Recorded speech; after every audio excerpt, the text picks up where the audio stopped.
Hello, কি অবস্থা সবার? আশা করি তোমরা সকলেই ভালো আছো। আজকে আমরা গুরুত্বপূর্ণ একটা টপিক নিয়ে কথা বলবো, সেটা হচ্ছে প্যারাগ্রাফ। প্যারাগ্রাফ আসলে এক্সামে কিভাবে আমাদের লিখতে হবে, কি কি ভুল করা যাবে না, সেসব বিষয় নিয়ে আজকে মূলত কথা বলবো।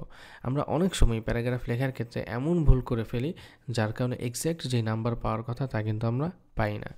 প্রথমেই আমরা একটু দেখি প্যারাগ্রাফ কাকে বলে। প্যারাগ্রাফ হলো একটি ছোট আকারের লেখা যেখানে একটিমাত্র বিষয় নিয়ে সংক্ষেপে পরিষ্কারভাবে এবং ধারাবাহিকভাবে আলোচনা করা হয়। সহজে বললে প্যারাগ্রাফ হলো একটি বিষয় এক ধারার কথা ছোট আকারে সুন্দরভাবে লেখা। এরপরে প্যারাগ্রাফ লেখার মূল উদ্দেশ্য। একটা প্যারাগ্রাফ লেখার উদ্দেশ্য কী হতে পারে? পাঠককে দ্রুত কোনো বিষয় বোঝানো, অল্প কথায় স্পষ্টভাবে ব্যাখ্যা করা, লেখকের চিন্তা পরিষ্কারভাবে প্রকাশ করা। এক্সামে প্যারাগ্রাফ কিভাবে লিখতে হয় এই পার্টটা খুবই ইম্পর্টেন্ট। প্রথমত টাইটেল দিতে হবে। আমি যেই প্যারাগ্রাফই লিখব সেই প্যারাগ্রাফের একটা টাইটেল দিতে হবে। প্যারাগ্রাফ হবে একটি মাত্র প্যারাগ্রাফ বা সিঙ্গেল ব্লক।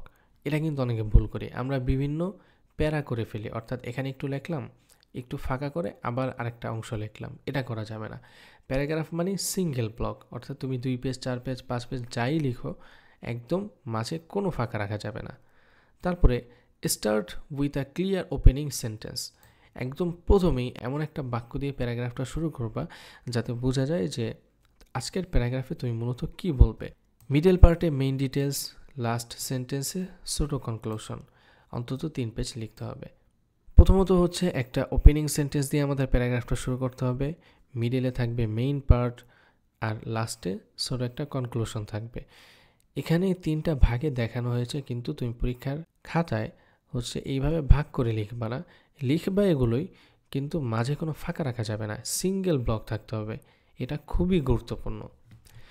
তারপরে প্যারাগ্রাফ লেখার সময় যেসব ভুল করা যাবে না, আলাদা আলাদা প্যারাগ্রাফ করা যাবে না, অর্থাৎ এই যে ভাগ করা যাবে না, খুব বড় বাক্য লেখা যাবে না, টাইটেল ভুল লেখা যাবে না, স্পেলিং মিস্টেক হলে নম্বর কমবে, অপ্রয়োজনীয় তথ্য দেওয়া যাবে না, টপিক থেকে বের হয়ে অন্য কথা বলা যাবে না।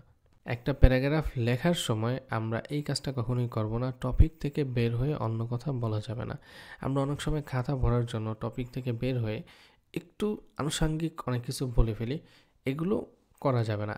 এখন আমরা কয়েকটা প্যারাগ্রাফ দেখি যেগুলো এক্সামে আসার মতো প্যারাগ্রাফ।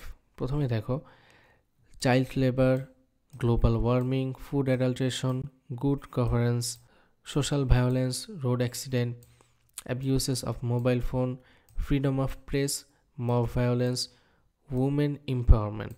মূলত বিগত বছরগুলোতে এইসব প্যারাগ্রাফই মূলত এসেছিল। তবে পরীক্ষায় আসলে প্যারাগ্রাফ কোনটা আসবে এটা সাজেশন অনুযায়ী অনেক সময় কাজ করে না। এখানে যে কটা প্যারাগ্রাফ রয়েছে এই প্যারাগ্রাফগুলোই তোমরা ভালো করে পড়বে, তাহলে এর বাইরে যদি কোনো প্যারাগ্রাফ আসে তাহলে এখান থেকে ধারণা নিয়ে তুই মোটামুটি একটু লিখতে পারবে। সো এখানে যে 10টা প্যারাগ্রাফ দেওয়া রয়েছে এই 10টা প্যারাগ্রাফ তোমরা খুব ভালোভাবে পড়বে। এখানে একদম সুন্দর করে দেওয়া রয়েছে। এখানে দেখো মাঝে কিন্তু একটু ফাঁকা রেখেছি আমি। সো তুমি কিন্তু আবার খাতায় লেখার সময় কোনো ফাঁকা রাখবা না। এই ফাঁকাটা আমি রেখেছি তোমার পড়ার সুবিধার্থে, তুমি যাতে বুঝতে পারো এখান থেকে নতুন একটা কথা শুরু, এগুলো যেন তুমি বুঝতে পারো, এই জন্য আমি এখানে একটু ফাঁকা রেখেছি। এই যে এখানে কনক্লুশনের আগে একটু ফাঁকা রেখেছি, কিন্তু তুমি খাতায় যখন লিখবা তখন কিন্তু একটা লাইনও ফাঁকা রাখবা না, সিঙ্গেল একটা ব্লক হবে, কোনো ফাঁকা রাখা যাবে না।